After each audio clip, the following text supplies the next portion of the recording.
Harum baunya si bunga rampai, harumnya sampai ke Subarang Baralarangan.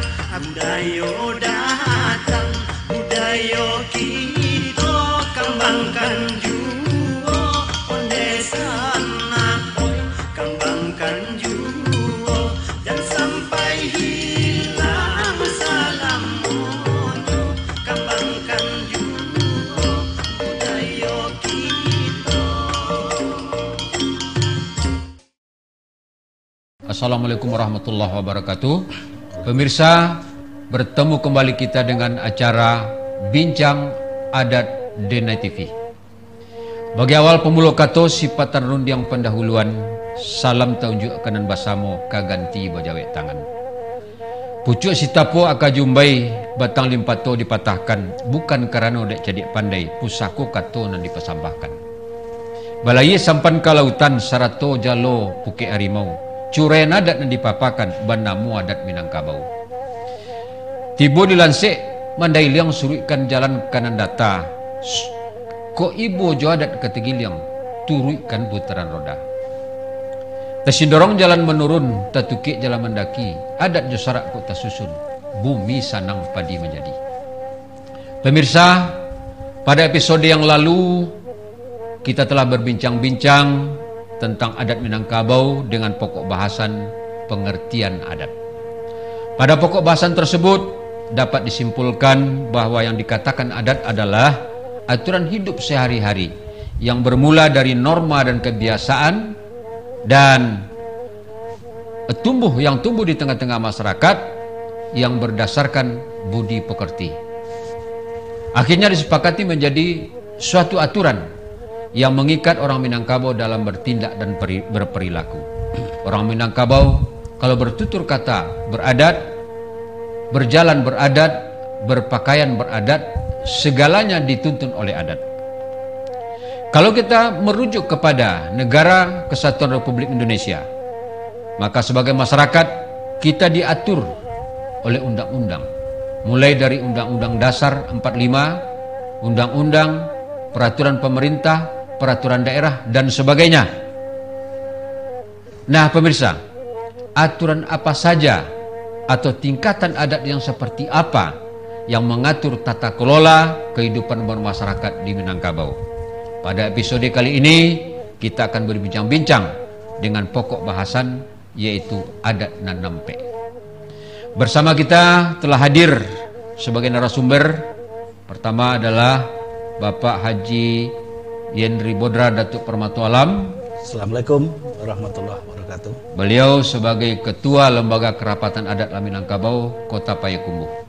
Selanjutnya sebagai narasumber utama Bapak Haji Maharnis Zul SPD. Assalamualaikum warahmatullahi wabarakatuh. Beliau adalah merupakan tokoh adat. Beliau juga sebagai salah seorang pengurus Lembaga Kerapatan Adat Minangkabau dari unsur Cadik Pandai. Dan kebetulan beliau juga sebagai salah seorang mantan guru dan sekarang juga bertugas sebagai anggota Dewan Perwakilan Rakyat Kota Payakumbuh.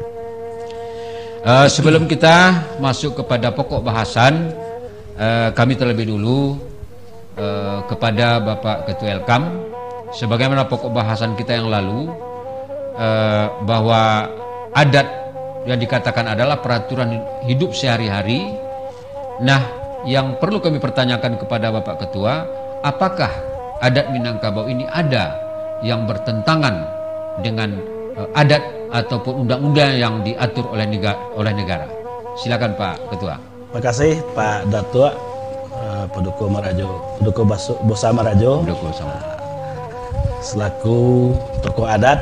Ya, tentu dalam kesempatan ini kami sapa dulu pemirsa TV Denai dimanapun berada, dan kemudian juga kami selaku Ketua Elkam memberikan apresiasi dan penghargaan yang setinggi-tingginya dengan adanya sebuah inisiator dari owner TV Denai yang membuat sebuah acara Bincang Adat Denai TV. Nah, ini satu ide yang luar biasa dalam memberikan edukasi tentang adat di Minangkabau yang mengatur tata kehidupan kita, tata krama kita, etika kita dalam kehidupan bermasyarakat di Minangkabau.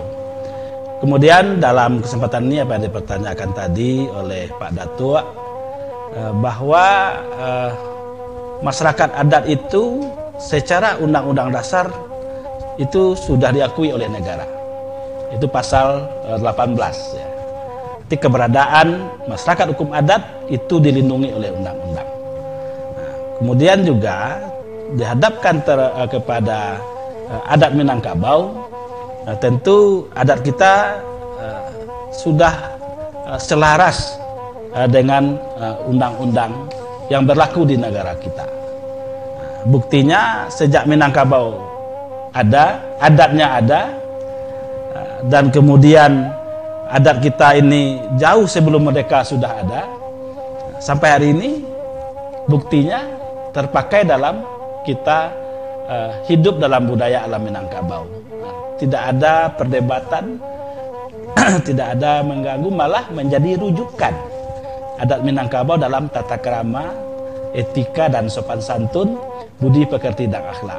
Kenapa demikian? Karena filosofi adat kita, adat basandi sorak, sorak basandi kitabullah. Ketika sorak mangatu, adat memakai.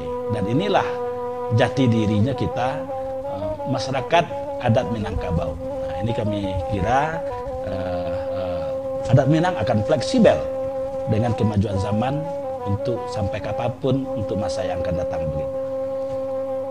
Nampaknya sesuai dengan keterangan Pak Ketua bahwa adat Minangkabau itu tidak ada yang bertentangan dengan adat yang dari negara ataupun undang-undang, bahkan sejalan, sehingga kita dapat mengatakan yang dikatakan tali tiga sapilin, ada yaitu adat, ada undang-undang negara, dan ada syarak, sehingga Minangkabau menganut salah satu filosofi adat basandi syarak, syarak basandi kitabullah. Syarak mengatur adat memakai, alam takabang jadi guru. Nah, kami ke Pak Marnizul. Sebagaimana yang telah disampaikan Bapak Ketua Elkam tadi, bahwa jauh sebelum Indonesia ini merdeka, orang Minang ini sudah diatur dengan adat Minangkabau yang sebagai pemandu atau dalam kita berperilaku sehari-hari. Nah, sebagai kerajaan Minangkabau yang telah hidup lama sebelum negara Indonesia merdeka, kira-kira adat ataupun tingkatan-tingkatan adat seperti apa saja yang mengatur perilaku adat Minangkabau? Assalamualaikum warahmatullahi wabarakatuh. Waalaikumsalam warahmatullahi wabarakatuh. Para pemirsa dan TV yang kami hormati, khusus kepada Nenek Mamak nang gadang besar betua, dan kami yang juang tinggi, dan kami yang mbak gadang. Sedunun juga dalam itu kepada cadik pandai pagaran kokoh, bundo kanduang limpapeh rumah nanggadang, generasi muda harapan bangsa, dan copek kaki ringan tangan, sama kanai bak membilau sama basah bapak simbol. Salam terserak kena rapik. Tempoh hari dalam bincang-bincang adat telah kita bicarakan mengenai pengertian adat, bahwa adat itu adalah aturan-aturan yang berlaku di tengah-tengah masyarakat yang sudah disepakati kebenarannya berdasarkan budi pekerti. Barangkali kita sudah paham semua, karena kita orang Minangkabau khususnya itu mulai dari kecil sampai sekarang sudah belajar mengenai adat dan sudah kita praktekkan dalam kehidupan sehari-hari. Kemudian sesuai dengan apa yang disampaikan Datuk Paduka bersama Rajo tadi, bahwa adat itu ada 4. Yang pertama, adat dan sabana adat. Kami ulangi, yang pertama adat dan sabana adat. Yang kedua, adat yang diadatkan. Yang ketiga, adat dan teradat. Yang keempat, adat istiadat. Tata letaknya tidak boleh bertukar-tukar. Urutannya mesti pas.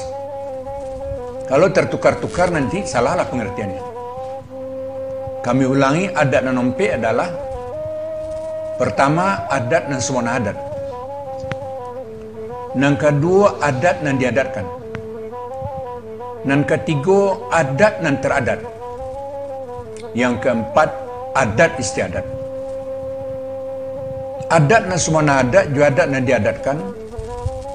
Iko disabui adat dan babu mati. Ndak lokang dek panih, ndak lapuk dek hujan. Dianjak indak layu dibubuik nak mati. Artinya apa? Tidak bisa dirubah-rubah. Permanen, tetap. Kemudian yang dua lagi, adat yang teradat dengan adat istiadat. Iko disebut adat dan babu sinta. Masak lapar di rang singkara. Masaknya batang ketangkai. Sabijo indak benar nampuk. Adat dan babu sinta. Jaranglah orang nan maungkai. Tibo nan punya lepes saja. Adat dan teradat dengan adat istiadat adalah adat salingka nagoring. Lain lubuek, lain ikannya, lain padang, lain belalangnya. Sia nan punya adalah kerapatan nagoring. Kalau kerapatan adat Nagori disebut dengan kan, mau merubahnya, tidak ada salahnya. Tapi juga kata mufakat. Boleh air ke pambulu, boleh kata je mufakat. Boleh baru dapat digolongkan, picak baru dapat layangkan. Kok Johnny tidak belunau, kok putih tidak berkumah. Artinya kesepakatan bulat. Maka perangkat-perangkat adat harus diundang. Untuk merubah kalau mau merubah. Siapa itu perangkat adat? Ompek jini, jo jini dan ompek. Tambah bunuh kandung. Ompek jini adalah pertama pengulu. Yang kedua manting. Yang ketiga malin. Yang keempat dubalang. Itu ompek jini. Lalu jini dan ompek adalah pertama imam. Yang kedua khatib atau khatib. Yang ketiga bila atau bilal. Kalau bahasa agamanya muazzin. Tapi kita sudah mengenal di Minangkabau bila. Lengkapnya Bilal bin Rabah. Orang mengandangkan suara azan pada zaman Rasulullah. Di zaman Nabi Muhammad SAW masih hidup. Kemudian yang keempat, jenis nompe adalah qading. Orang mencatat masalah pernikahan. Jadi kalau mau merubah adat dan teradat dengan adat istiadat, maka perangkat-perangkat adat tadi mestinya dihadirkan. Itu. Baiklah para pemirsa yang kami hormati, ini mama pemangku adat yang kami muliakan. Sekarang kita coba bincang satu persatu. Apa itu adat dan suwana adat? Adat dan suwana adat adalah aturan-aturan agama. Orang Minangkabau sudah bersepakat adat bersandi sarak, sarak bersandi kitabullah. Sarak di sini adalah agama Islam. Jadi agama orang Minangkabau satu-satunya, bukan salah satu, adalah agama Islam. Jadi kalau menjadi orang Minangkabau, agamanya Islam. Itu syarat. Sebentar Pak narasumber, bahwa ada yang dikatakan adat dan suwana adat itu salah satunya adalah berpedoman sebagai Islam. Ya. Nah, ada ini di masyarakat berkembang adat basandi sarak, sarak basandi kitabullah. Ya. Nah, persoalan kitabullah, yang kitabullah itu kan bukan Al-Quran saja. Nah, bagaimana ini menurut keterangannya Pak? Adat basandi sarak, sarak basandi kitabullah. Ya.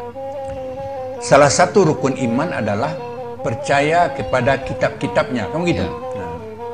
Wallazina yu'minuna bima unzila ilaika wa ma unzila min qablik. Kan begitu? Sesungguhnya orang-orang beriman itu percaya kepada kitab yang kami turunkan kepada hamba kami Muhammad dan kepada sebelum Nabi Muhammad. Adapun kitab yang diturunkan kepada Nabi Muhammad adalah Al-Quranul Karim. Turunnya pada malam 17 Ramadan tahun 611 Masehi. tempatnya di Gua Hira. Gua Hira itu terletak di Jabal Nur, puncaknya. Saya sudah pergi ke sana. Di puncak Jabal Nur kita mesti naik memanjat bukit Jabal Nur itu setinggi 400 meter, bukit-bukit batu. Disitulah turun ayat yang pertama, Iqra, dengan suratnya Al-Alaq. Kemudian percaya kepada kitab-kitab sebelumnya, Taurat, Zabur, Injil. Taurat diturunkan kepada Nabi Musa, Zabur diturunkan kepada Nabi Daud, Injil diturunkan kepada Nabi Isa. Tadi saya sudah mengatakan bahwa agama orang Minangkabau Islam. Islam kaitannya dengan Al-Quran. Jadi kitabullah yang dimaksud di sini Al-Quranul Karim, yang jumlahnya 30 juz, 114 surat, 6.666 ayat, yang diturunkan selama 22 tahun 2 bulan 22 hari pada dua tempat, Mekah dan Madinah. Adapun ayat yang turun di Mekah disebut dengan surat Makiyah. Adapun ayat yang turun di Madinah disebut dengan Madaniyah. Ayat yang pertama turun adalah Iqra, yang terakhir Al-Yawma Akmaltu Lakum. Iqra terdapat dalam surat Al-Alaq, Al-Yawma Akmaltu Lakum terdapat dalam surat Al-Maidah. Al-Maidah artinya hidangan. Itu kira-kira, terima kasih. Kita lanjut. Jadi adat dan sebuah adat adalah aturan-aturan agama. Aturan-aturan agama. Mengenai orang Minangkabau, manakah yang dulu beradat dengan beragama? Dulu beradat. Adat dibuat kira-kira abad ke-7. Yang diciptakan oleh dua orang beradik kakak, yaitu Datuk Ketembanggungan dan Datuk Perpatihan Sebatang. Itu membuat adat. Kemudian berkembang adat itu nanti akan kita sampaikan pada adat yang diadatkan. Kemudian masuk agama Islam dari dua jurusan. Pertama dari dataran rendah Pariaman yang dikembangkan oleh Syekh Burhanuddin. Syekh Burhanuddin nama kecilnya Kanun, kemudian berubah menjadi Ponung. Kemudian karena dia menuntut ilmu pengetahuan adat di Singkil Aceh pada Syekh Abdul Rauf. Syekh Abdul Rauf ini pernah belajar agama di Mekah. Gurunya di Mekah pernah berpesan, kamu nanti akan menemui murid yang cerdas. Murid yang cerdas. Kalau kamu temui murid yang cerdas itu, maka tolong ganti namanya dengan Burhanuddin. Dan tolong berikan jubah saya kepadanya. Akhirnya nama Pongo tadi berganti dengan Burhanuddin. Karena dia ahli agama, ditambah di depannya Syekh Burhanuddin. Lalu bagaimana dengan pengembangan agama Islam di luar 50? Agama Islam di luar 50 dikembangkan oleh orang-orang dari Siak. Siak Sri Indrapura. Lalu kita pergi ke sana, di situ istana Sultan Siak itu masih megah, terpelihara dengan raja yang terakhir Sultan Syarif Qasim II. Itu membuat agama Islam ke luar 50. Sehingga kalau ada orang pakai baju koko, pakai kain sarung, kemudian taat beribadah, orang menyebutnya orang Siak. Pada Siak itulah gelar yang dilekatkan kepada orang-orang alim di Minangkabau pada dulu. Dan sekarang itu kata-kata itu sudah mulai agak menghilang. Tapi orang-orang dulu kita panggil orang Siak untuk mendoa pada petang kami malam Jumat, naik padi diundang orang Siak. Enggak. Jadi orang Siak di Minangkabau itu identik sebetulnya dengan Siak Sri Indrapura. Itu apanya? Itu mengenai agama Islam. Kemudian dibuatlah kesepakatan di Bukit Batu Patah Lintau, yang sekarang disebut dengan Bukit Marapalam. Di situ ada monumen dulu, monumen ada patung nenek mama, patung alim ulama, Cedik Pandai, Bunuh Kanduang. Tapi akhir-akhir ini saya pergi ke sana, patung itu sudah ditentukan. Sebentar Pak Marnis, tadi Bapak mengatakan bahwa Islam itu datang ke Minangkabau, adat ini sudah ada. Ya. Nah, sebelum Islam ada, kan ada agama-agama lain. Ya. Ada seperti Hindu, Ya. ada seperti Buddha, Ya. ada seperti Kristen. Ya. Nah, tentu sebelum Islam ini masuk ke Minangkabau, tentu ada agama-agama yang mempengaruhi kehidupan masyarakat orang-orang Minangkabau sebelum Islam masuk. Ya. Nah, kenapa Islam itu cepat terterima oleh orang Minangkabau dibandingkan agama-agama yang lain? Ya. Begini, pencipta adat itu kan diantaranya Datuk Perpatian Sebatang. Kuburannya di Mungu Tanah Selayung. Kami sudah pergi ke sana. Kalau kita kuburan orang Islam itu kan membujur dari selatan ke utara. Kepalanya sebelah utara menghadap kiblat, kemudian kakinya arah ke selatan, kan begitu. Tapi kuburan Datuk Perpatian Sebatang itu membujur dari timur ke barat, panjang. Boleh dilihat di situ di tanah apa itu Mungu Tanah Selayung tadi. Agamanya agama Buddha Sakti Bhairava.